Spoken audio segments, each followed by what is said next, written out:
This is happening. We need to pull back and understand where we are. This is the Mariana Trench, a massive underwater canyon in the Western Pacific, just east of the Philippines. It is the deepest part of the ocean, and one of the most extreme and hard-to-reach places on Earth. To get to the bottom, you have to travel through the ocean's entire water column. Let's dive down. We start at the surface, the photic zone, also called the epipelagic zone. Here, it's warm and bright, filled with coral reefs, schools of fish, and everything you think of when you picture the ocean. This is the part we swim, surf, and snorkel in. But this familiar layer only goes down about 200 meters. Go deeper, and things change. This here is the twilight zone, or the mesopelagic zone, stretching from 200 to 1,000 meters below the surface. Sunlight slowly fades to near darkness. As you descend, the pressure builds up to 10 times what we feel at sea level, enough to crush most surface-dwelling creatures. This zone is home to bizarre creatures like the oarfish, a silvery, serpent-like giant that can grow longer than a bus. And this here is the sea angel, a transparent, winged slug that flutters through the dark. As sunlight disappears and pressure rises, animals here adapt in strange ways, losing color, growing oversized eyes, or evolving soft, flexible bodies that won't collapse under pressure. The deeper you go, the stranger it gets. At 1,000 meters, you enter the midnight zone. Total darkness. The only light is what the creatures make themselves, a natural glow known as bioluminescence. Animals here look like something from a sci-fi movie, with glowing lures, transparent bodies, and giant mouths. This horrific creature here, for example, is the Magna pinna squid. It has long, spidery arms that can reach over 6 meters and seem to dangle like puppet strings in the dark. Nightmare fuel. Down here, pressure builds to 100 times what we feel at sea level, about 1,500 pounds on every square inch of your body. That's like a full-grown elephant pressing down on your fingertip, and that same force surrounding you from every direction.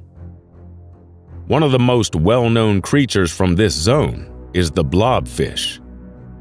In its natural habitat at the upper end of the midnight zone, it looks like a normal deep-sea fish, adapted perfectly to the intense pressure.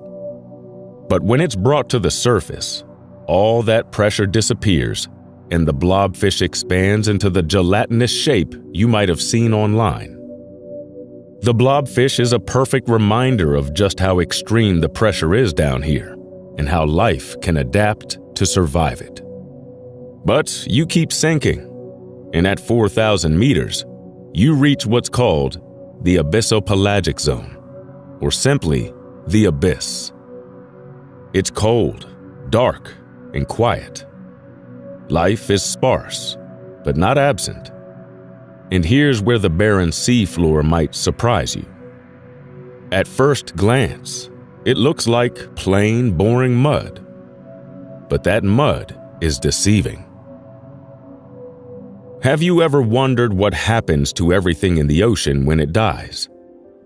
The fish, the sharks, even the tiniest plankton. Eventually, everything that lives above sinks. Some of it falls as waste, some as tiny particles, digested and expelled by other creatures. Over time, it all builds up. Over millions of years, all this organic matter drifts down and settles onto the sea floor. A gentle snowfall known as marine snow. Layer by layer, it forms soft, carbon-rich mud. In some places, that mud is over a kilometer thick, more than 3,000 feet, made from the remains of everything that once lived above. And while these layers preserve the ocean's history, they also trap carbon, turning the deep sea into one of the planet's most powerful natural carbon sinks. But even with all that marine snow piling up, life down here is scarce. Most creatures survive on scraps, adapted to a world where real food is hard to come by. But every so often, something incredible happens. Something massive sinks, and when it does, it changes everything.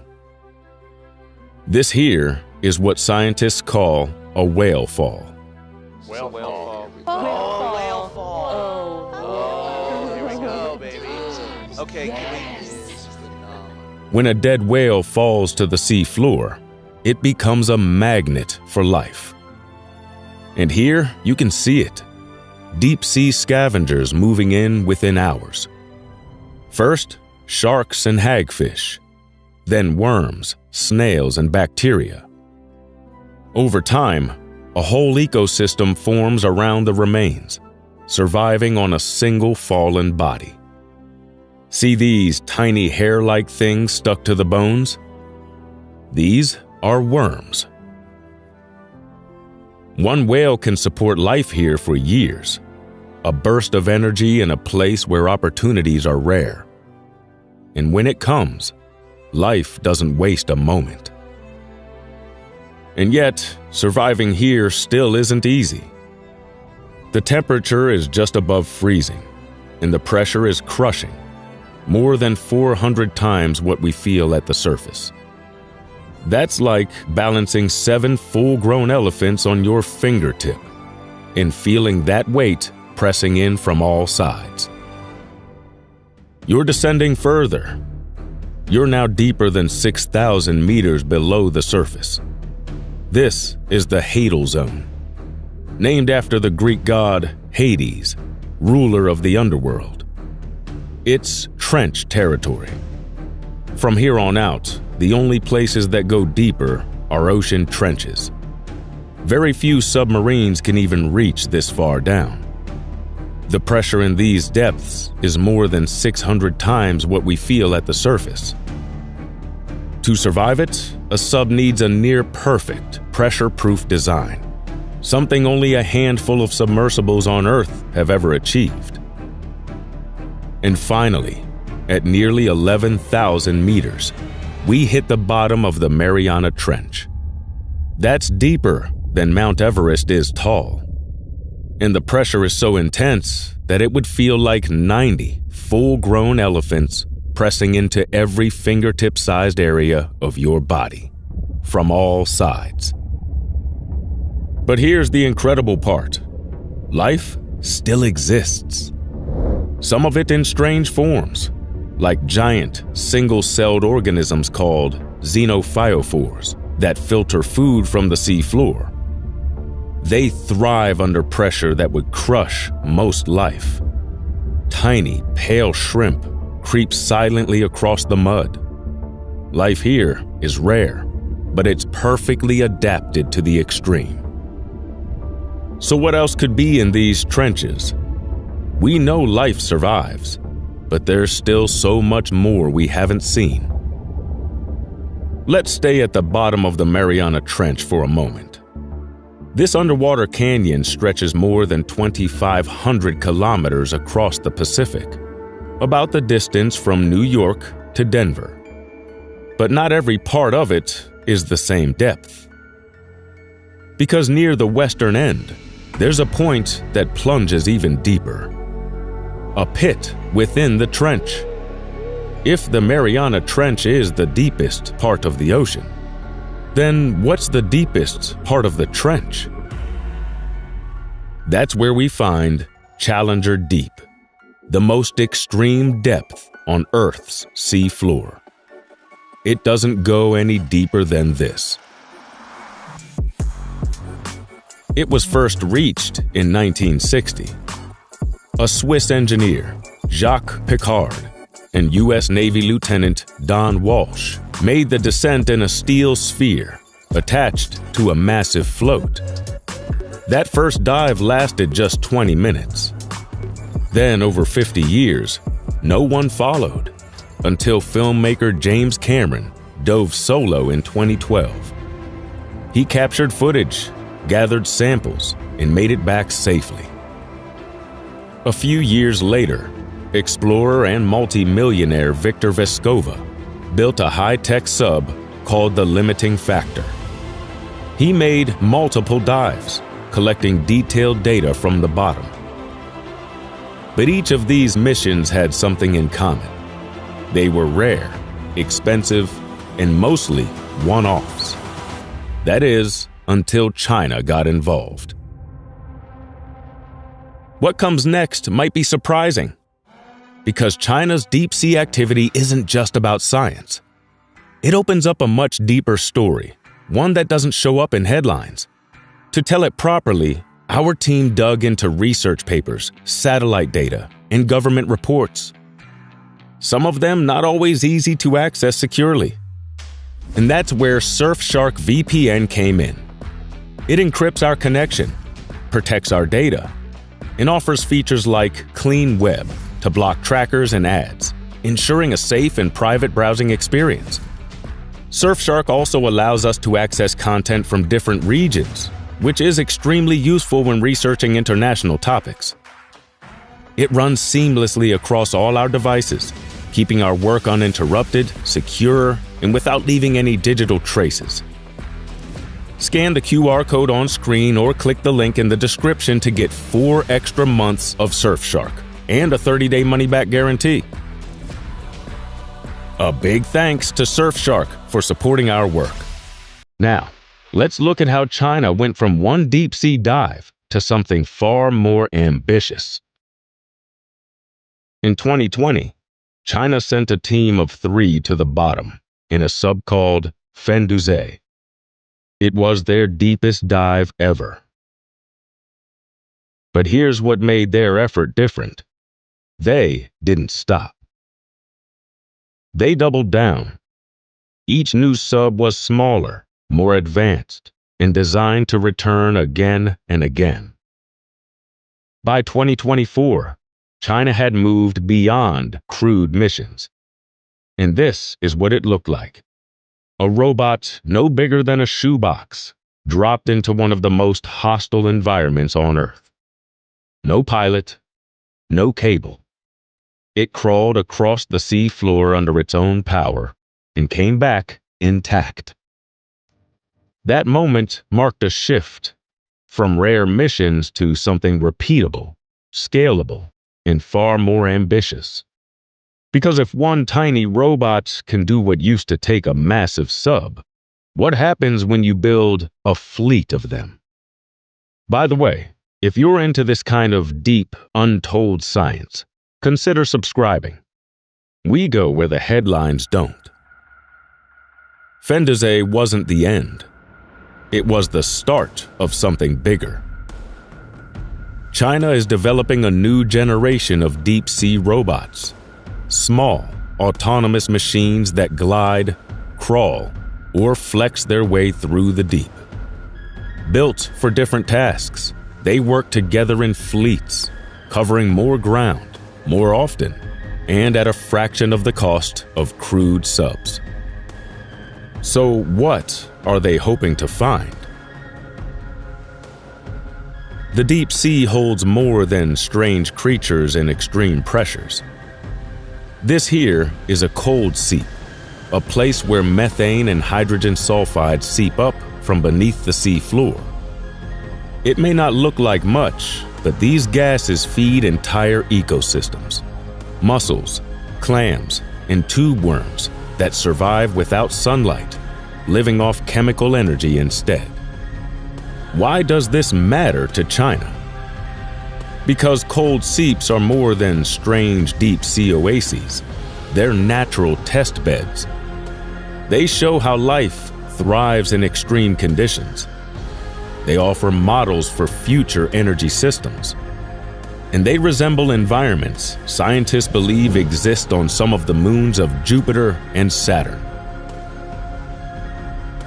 To a country racing to control the deep and reach beyond Earth, places like this are priceless. Now look at this. What looks like frozen snow packed into the seabed is actually something far more unusual: methane hydrate, or fire ice. It forms when methane gas gets trapped inside a cage of ice under high pressure and cold temperatures. And yes, if you light it, it burns. Scientists are studying it as a potential fuel source, but extracting it is risky. Disturb the sea floor too much, and you could trigger underwater landslides or release large amounts of methane, a powerful greenhouse gas, into the ocean and atmosphere. The fact that we're even seeing this here, at these depths, shows just how far deep-sea exploration has come. And it raises the next question: what other resources might be buried down here? See these round, lumpy rocks scattered across the seabed? You're looking at polymetallic nodules, small potato-sized rocks resting on the ocean floor. Inside, they contain valuable metals like cobalt, nickel, copper, and manganese. These metals are essential for building batteries, electric vehicles, and renewable energy systems. And this is how they're collected. A surface ship lowers a robotic mining vehicle down to the sea floor. That vehicle crawls along the bottom, scooping up the top layer of sediment along with the nodules. Everything it collects is pumped back up through a pipe to the ship. As collector vehicles crawl across the seabed, they kick up massive clouds of sediment known as plumes. These clouds can smother fragile habitats and drift for miles. After the nodules are processed, a second plume of waste is pumped back into the ocean, adding to the chaos. If this ramps up before we understand the long-term impact, the damage could be irreversible. Some scientists warn the sea floor could take centuries to recover, if it recovers at all. And with no clear consensus on how to manage the waste or where to put it, one thing is clear: we're charging into the deep without a full picture of the cost. Many marine biologists are deeply concerned about deep-sea mining as a whole. Those ecosystems are slow to recover and incredibly fragile. Disrupting them could wipe out species we haven't even discovered yet, and destroy habitats that took millions of years to form. All of this, the nodules, the seeps, and the tools to reach them, makes one thing clear: the extreme deep sea is no longer out of reach. It's rich in resources, and it's becoming more accessible by the day. But if the deep sea becomes the next resource frontier, who decides how it's used or protected? Right now, regulations are sparse, and ambition is outpacing oversight. China sees that opening. They're not just observing or experimenting. They're getting ready to extract, to claim, to secure what's down here before anyone else does. They're investing in long-term presence. Right now, they're planning to build a permanent base 2,000 meters underwater, designed for 6 scientists to live and work for up to 30 days at a time. It's like a space station, but on the ocean floor. And it gives China something even more valuable than minerals: time. Time to test new tools. Time to monitor the environment. Time to gain the kind of experience that few others are even attempting. Down here, access is just the beginning. What really matters is what you do with it.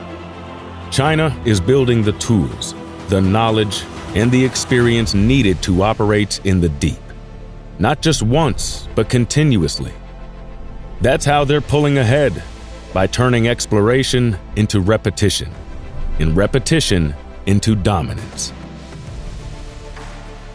The deeper you go, the less room there is for guesswork. And the countries that are investing now in hardware, in research, in people, are setting themselves up to control what lies beneath. And there's one more thing that lies hidden on the seabed, out of sight, yet crucial to the way our world works. It's not rocks and resources, and I'm not talking about the creatures. This is a cross-section of a deep-sea data cable. It might look like plastic and metal, but inside are hair-thin glass fibers that carry most of the world's internet traffic. Messages, emails, even this video, they travel through these fragile lines stretched across the ocean floor. These are thick cables, but they are surprisingly easy to damage. One ship dragging its anchor can knock a cable out. In recent years, Russian ships have been spotted operating near undersea cable routes in the North Sea, raising concerns about sabotage and tampering. So imagine what could happen if someone wanted to cut these cables on purpose. In early 2025, China revealed another deep-sea robot, a literal cable cutter. Officially, it's meant to repair damaged infrastructure. But a device like this could also be used to quietly disable cables, thousands of meters below the surface, out of sight and out of reach, without anyone noticing. There's no proof it's ever been used that way, but the possibility alone is enough to shift how nations think about the deep sea. Beneath the ocean floor runs the nervous system of the modern world. Cables, sensors, and critical infrastructure stretch across the seabed, carrying our internet, global trade, and military communications. They're not science experiments. They're the modern world's lifelines, and they are vulnerable. Control is already shifting underwater. The only question now is, who's getting there fast enough to shape what happens next? Every deep-sea robot starts with a human idea, someone imagining, designing, and building something to survive where people can't. And right now, the country supporting those people the most is China. They're pouring serious resources into ocean science, building new research labs, funding full-scale programs, training the next generation of ocean engineers, biologists, and roboticists. And they're not just investing in their own talent, they're attracting top minds from around the world. Meanwhile, countries like the US are pulling back. Science budgets are getting cut. The current administration has slashed funding for NOAA, the very agency responsible for exploring, protecting, and understanding U.S. ocean territory. While China is flooding its labs with money, talent, and momentum, all feel. And China isn't stopping with Earth's depths. They're also exploring these massive holes on the moon.